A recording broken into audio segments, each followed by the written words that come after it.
अस्सलाम वालेकुम। मेरा नाम राना शर्जील है और मेरे सुपरवाइज़र डॉक्टर मुबशर जमील साहब है। मेरा आज का प्रोजेक्ट है upper bound on radius of inner most stable circular orbit of black holes. इसको आपको जैसे कि ब्लैक होल्स के बारे में पता होगा कि अगर उसके पास कोई भी चीज़ कोई भी पार्टिकल जाए तो वो अपनी तरफ अट्रैक्ट कर लेता है, लेकिन उसके लिए भी एक लिमिट होती है कि उससे उस तक कि वो एक कोई भी पार्टिकल उसके पास जाए तो वो स्टेबल ऑर्बिट कर सके। मेरा काम बेसिकली ये है कि उस रेडियस को फाइंड करना कि जहाँ पे आपका पार्टिकल स्टेबल मूव कर सके। तो सबसे पहले हम अपना ब्लैक होल्स का डिस्क्रिप्शन देना चाहूँगा कि सबसे पहले मैंने अपना ब्लैक होल स्फेरिकल सिमेट्रिक लिया हुआ है, स्टैटिक लिया हुआ है और एसिम्प्टोटिकली फ्लैट लिया हुआ है। स्फेरिकल सिमेट्रिक से मुराद ये है कि वो राउंड स्फेयर बॉल की तरह का है, और स्टैटिक है रुका हुआ है, और एसिम्प्टोटिकली फ्लैट से मुराद ये है कि अगर कोई ऑब्जर्वर इन्फिनिटी पे है तो वो उधर देखे ब्लैक होल्स की तरफ तो वो हमारी स्पेस उसका फ्लैट लगे। ठीक। और यहाँ पे हमने अपना अजम्पशन सबसे पहली ये रखी है कि हमने डेल्टा को नॉन ज़ीरो रखा हुआ है। अगर हम इसको ज़ीरो रखते हैं तो वो हमारा सिंपल श्वार्ज़शील्ड का सोल्यूशन बन जाता है जो कि 6m होता है। जबकि हमने अपर बाउंड फाइंड करना है तो उसके लिए हमने ये एक सोल्यूशन बन जाता है, जबकि ये हमने नॉन ज़ीरो रखने से हमारा सोल्यूशन हेरी ब्लैक होल पे भी वैलिड हो रहा है। एक्सटर्नल मैटर फील्ड के अंदर हमने एनर्जी डेंसिटी ली हुई है, रेडियल प्रेशर लिया हुआ है और टेंजेंशियल प्रेशर लिया हुआ है। फिर उसके बाद आइंस्टीन फील्ड इक्वेशन से हमारे पास म्यू प्राइम और डेल प्राइम आ रहे हैं। ठीक। और ब्लैक होल रेडियस आर तक जितना भी आपका मैथ पड़ा हुआ है उसके लिए इक्वेशन ये है। ये आर एच की 1/2 आर एच की टर्म ये ब्लैक होल का टोटल मैथ की टर्म है, और ये टर्म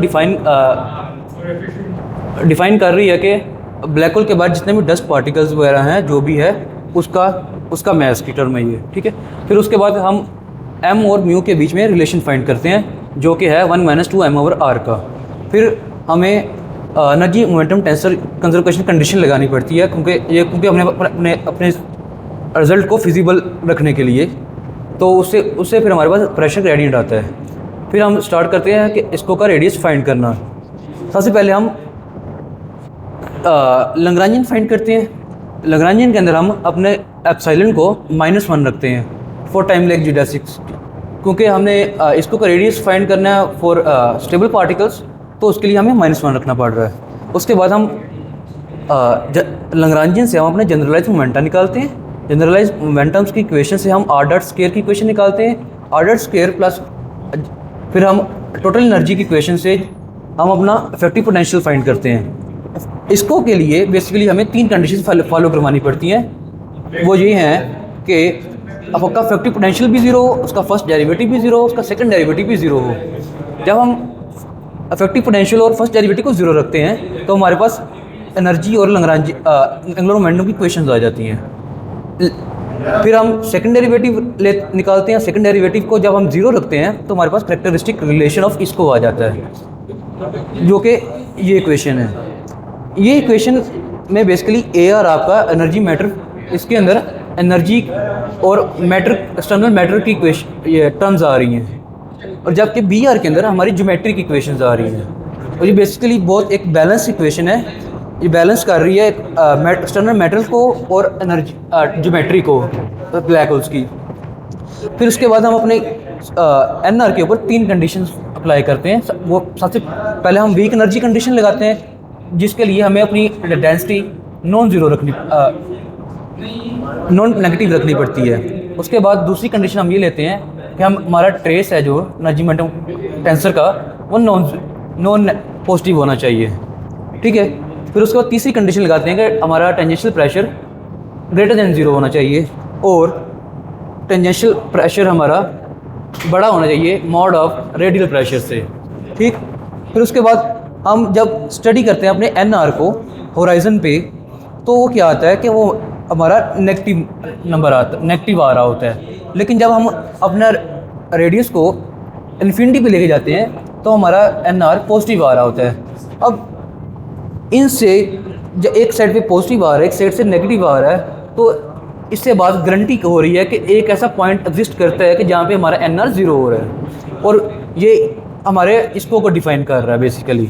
ठीक, फिर हम NR को 0 रखते हैं। फिर NR 0 रखने के बाद जब हम स्टडी करते हैं तो देखते हैं कि आप प्रेशर को, रेडियल प्रेशर को पॉजिटिव रख लें या नेगेटिव रखें, हमारे AR के कोई AR हमारा हमेशा पॉजिटिव रह रहा है। जब AR पॉजिटिव रह रहा है तो ये इम्प्लाई करता है इसको 0 रखने के लिए कि हमारा BR भी नेगेटिव हो। जब BR को नेगेटिव रखते हैं हम और उसको उसके अंदर म्यू के अंदर हम अपना मैथ्स की इक्वेशन डालते हैं, तो उससे आता क्या है कि हमारे पास एक इसको का रेडियस का अपर बाउंड आ जाता है जो कि 6m होता है, और इस बाउंड को सैचुरेट करता है हमारा श्वार्ज़शील्ड ब्लैक होल का सॉल्यूशन। फिर उसके बाद मैंने अपने जो भी ये भी काम हुआ है वो 4 डायमेंशंस के अंदर हुआ है।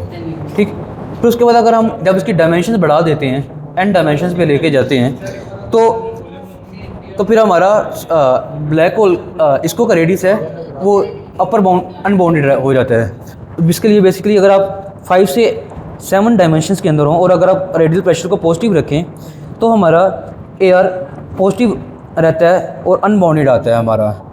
लेकिन जब हम डायमेंशंस 8 या 8 से बढ़ा देते हैं तो होता ये है कि AR हमारा पॉजिटिव भी आ सकता है, नेगेटिव भी आ सकता है। पॉजिटिव के केस में हमारा अनबाउंडेड आएगा, नेगेटिव के केस में हमारा एग्जिस्ट ही नहीं करेगा इसको का रेडियस। फिर उसके बाद हम जब अपने रेडियल प्रेशर को नेगेटिव रखते हैं तो 4 डायमेंशन में तो वो एग्जिस्ट करता है अपर बाउंड, लेकिन 4 से ऊपर डायमेंशंस के अंदर वो एग्जिस्ट ही नहीं करता ये। ठीक, और उसके बाद कंक्लूजन ये है कि अगर कोई भी जैसे ऑब्जर्वेशंस हम करते हैं टेलीस्कोपिक या कोई एस्ट्रोनॉट बाय सैटेलाइट से कोई देख रहा है, तो अगर उसको ये लगता है कि इसका कोई ब्लैक होल इमेज वगैरह आती है कि उसका रेडियस 6m से ज़्यादा है और वो स्फेरिकल सिमेट्रिक है, तो उससे हमें ये पता चल जाएगा कि वो ऐसी एक्सटर्नल मैटर फील्ड्स हैं जो कि फिज़िकली जो कि इन 3 कंडीशंस को वेरीफाई नहीं होल्ड कर रही, वो इनके अलावा भी हो रही, जैसे कि होती हैं थ्योरेटिकल फैंटम फील्ड्स होती हैं और ये चीज़ें होती हैं। In the beginning, you said that you have assumption. You made an assumption that static spherically symmetric black hole. Is this a real assumption, physical assumption? Usually the black hole depends on time. तो वो time पे static नहीं होते हैं आप तो। Yes. They evolve. Yes. तो is it a real assumption in this scenario, in this project? Basically black holes time मेरा जो है वो टाइम इंडिपेंडेंट है, तो वो फिज़िकली अभी तक कोई ऐसा ब्लैक होल फाइंड नहीं हुआ कि जो कि स्टैटिक हो, जो कि वो हो। लेकिन अगर अब अभी डिपेंड करता है कि अभी हमारी ऑब्जर्वेशन अभी बहुत ज़्यादा करनी है, अभी उसके बाद शायद मिल जाए हमें एक ऐसा कि जो कि इस स्फेरिकल सिमेट्रिक भी हो और स्टैटिक भी हो। ठीक है।